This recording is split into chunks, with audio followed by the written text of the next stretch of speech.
It's Your God Call with Reverend Bill. A friend of mine has an interesting technique when faced with a problem or a challenge or something that is just not coming together the way it ought to. Some emergency will come along, a wrench will get dropped into the gearbox, and suddenly the plans that had been going along just fine are no longer working. And what she likes to say is, I am looking forward to seeing how God is going to work this out. This is an invitation for you to do the same thing. When things are not going the way that you'd like them to be going, stop, let go, and say, I look forward to seeing how God is going to work this out.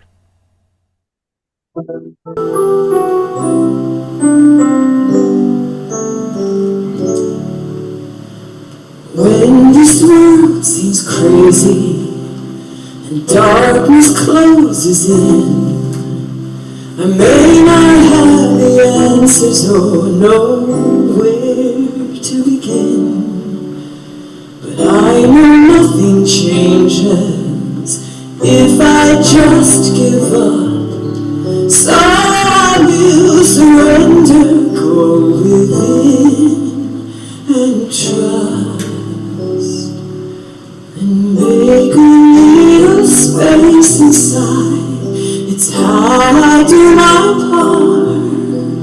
Stop and take a breath and let heaven fill my heart.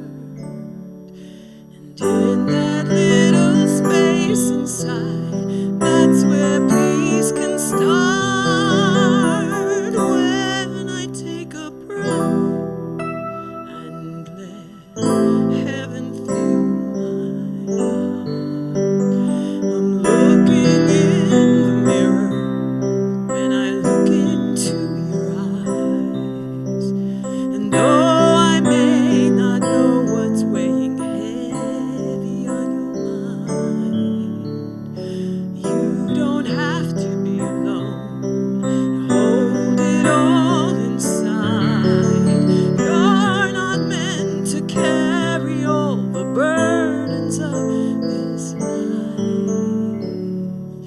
So make a little space inside.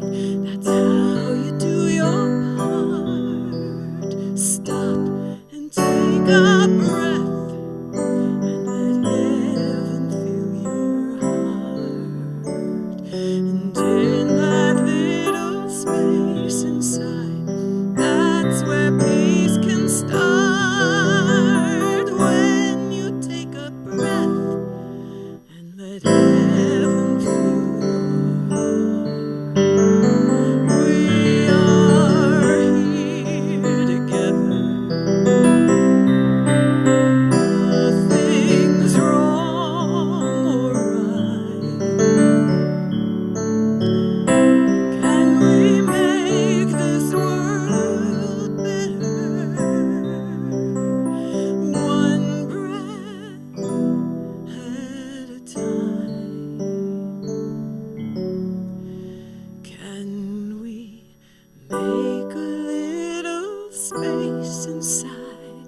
It's how we do our part. Stop and take a breath and let heaven fill our hearts. And in that little space inside, that's where peace can start. When we take a breath and let heaven fill our hearts. Let's all take a breath and let heaven fill our hearts.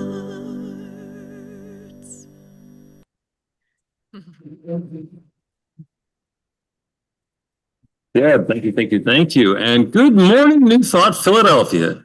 Folks who are joining us in the room, folks join us on Zoom. Today is Flag Day, which didn't used to mean anything to me particularly. Now it's a counterpoint celebration. Michelle earlier was saying that after the celebration, she was tongue in cheek, kind of go down and watch the UFC fight in Washington.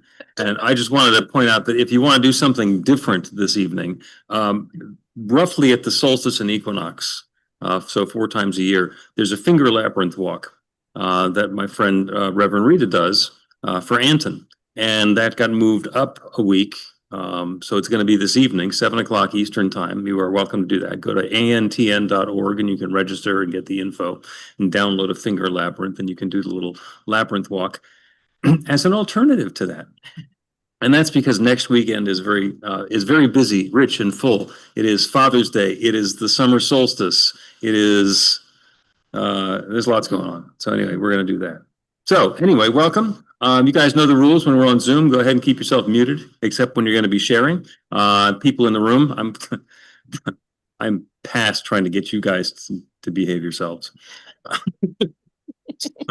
So do what you're going to do. Let us all unmute and give voice and repeat after me. I open myself to love. I open myself to love. Myself to joy. I open myself to joy. I open myself to the awareness that good is right here, right now. I open myself to the awareness that good is right here, right now. I am love. I am love. And so it is. And so it is. Okay, now shush one more time. I'll remind you that New Thought Philadelphia is an open and loving community of spiritual adventurers, welcoming each person to experience their divine nature in an empowering space of unconditional love. Whatever path you've been on, whatever brought you to our celebration today, wherever you're heading next, we have been expecting you. Welcome home. We believe there's one power, love, intelligence, or force that creates everything. That includes each of us. And that we're each using that same power, love, intelligence, or force to create our lives according to our beliefs. The way we like to say it, your new life begins with a new thought. If you have extra electronic devices that are going to annoy somebody in the next hour or so, go ahead and put them on shush or put them out of the room so that we can focus inwards and be connected in community. I'm Bill Marchiony, the spiritual director, New Thought Philadelphia. Our music today is by the delightful Deb Chamberlin. Got a couple of practitioners here today, and right now we are going to open the way we open everything with practitioner in training Michelle Palamountain, who's going to do our invocation. They learned the difference between a prayer and an invocation in practitioner class, and if you think that's important, then there's some studies for you to do. We open everything with an invocation, not with Michelle Palamountain. All right, let us gather together, allow ourselves with our breath and the rhythm of our breath to feel our oneness as a community. And know there is only one divine mind of givingness, one divine intelligence of wisdom, one divine heart of love, one eternal spark of life that is always creating. We here today celebrate together our realization that we are the presence of the divine in this moment and every moment. We rejoice in this experience of community. We dance in the realization of infinite possibilities in our lives. We allow divine mind to open our hearts to good, love, prosperity, joy, and peace. We know that form always follows spirit. Each one of us here chooses to stay open to the possibility of our deepest longings. With a grateful heart of this realization and our time together, and the knowing that there is a force for good in the universe that we can use. It is with this gratitude that I release my word to the law and know that it is. And so it is. So it is. Okay. Michelle. And of course, the reason we do one of these practical prayers is because it changes something. It makes a different experience in our lives. So this is the chance where we get to share, to take a stand for the stuff that's been going on in our lives. If anybody has a prayer work story that you would like to share, go ahead and wave your hand here in the room or use your digital hand out there in digital raise your hand world. Michelle's coming back up again. If anybody else wants to tag onto that, come on up, Michelle. And And tell us a prayer work story. I have a really quick one. There was the possibility that we were not going to have a musician booked for next week. So we were going to do a video Sunday, and that's just because of scheduling issues. And then I realized Robert Brzezinski is going to be speaking. And so I set the intention, okay, this problem is solved. I know that that's going to happen. I called him, and he actually got Gary Lynn Floyd, who's going to be the co-director for the music at the Anton Retreat this year, who's going to be playing for us next week. So, and that prayer work story, it took like half an hour. It was very cool. Michelle? Really? Okay, there we go. Well, mine is because I'm in practitioner training and I'm somewhat angsting over our final project, which is what I thought was a class to be taught, which I found out is not. It's good to ask questions. But what I've learned over these 2 years is that before I start a project, I do a practical prayer. So I did a practical prayer to be open to the knowledge. And I was looking in Living the Science of Mind. And I wanted to come up with something because of the talk I want to do about our use of language and the aging process and limitation versus infinite possibility. And I did the prayer, I opened the book, and it opened to Ernest Holmes' treatise on aging. So it was just perfect. So it is. So it is. Thank you. Yeah, and the prayer work stories show up in big ways and in little ways. And what we're going to be talking about today is know something better. And that is the active part of the prayer is to be able to look at the current situation, know something better, and make an invitation for that. So there will be more detail on that coming along. Right now, though, I don't have my kazoo, but if you have a kazoo, go ahead and play it. We're bringing Nia on to do the announcements. Doo, doo, doo, doo, doo.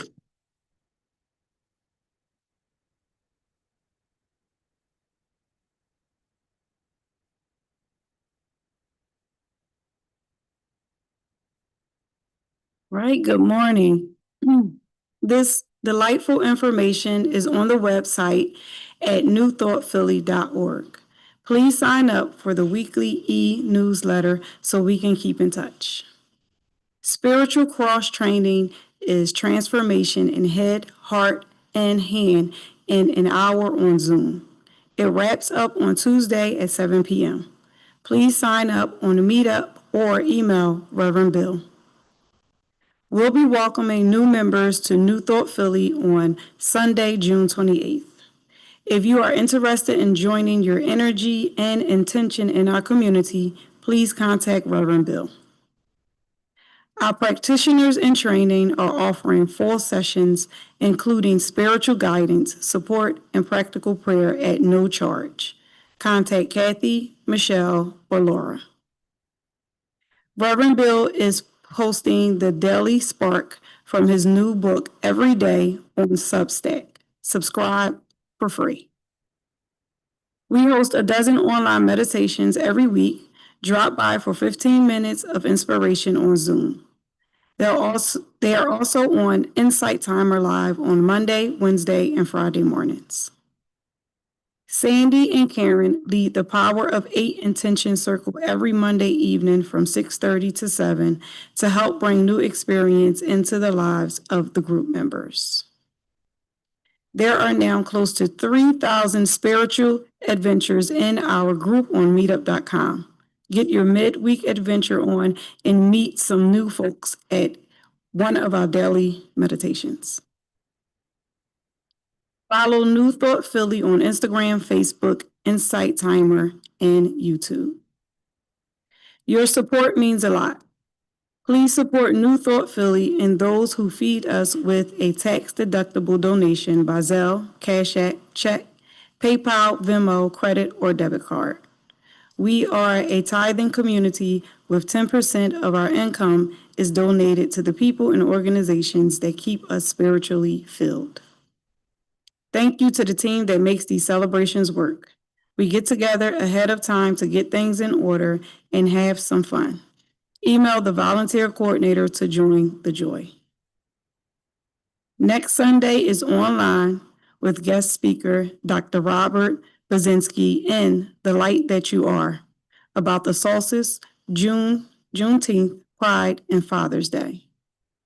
4, sacred convergence one ancient truth.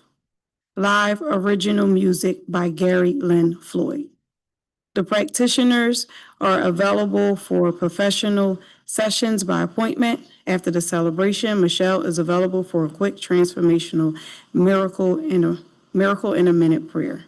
Stick around in the Zoom meeting after the celebration for casual conversation. Thank you, Nia. Thank you. And there is, we put contact information for the practitioners in training on the website. It's on the page about ministers and practitioners and stuff. You can find it. And Michelle is available, as you have noticed, to do prayer for you after the celebration today. So we're in person. The folks who know, this is one of my favorite parts. I actually my joke is that I got into the New Thought teaching because of the hugging. And oh yeah, the teaching is good too. And this is the part during the celebration where when we're in person, we get to go around the room and greet each other and don't want to leave the people who are online out. So this is a technique that I learned. If you take your right hand and you put it underneath your left arm, and you take your left hand and you put it outside your right shoulder, that's as close as you can get to getting a hug without being in the room with somebody.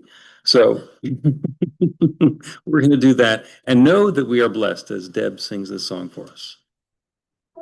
You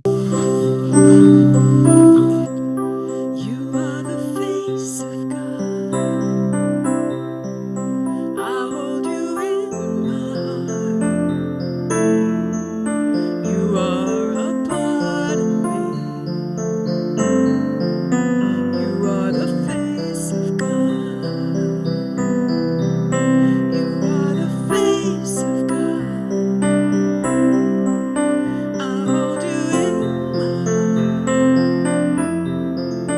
You are a part of me. You are the face of God. You are the face of love. I hold you in my heart. You are my family. You are the face of love. You are my family. You are the face of love. You are a part of me. You are the face of God.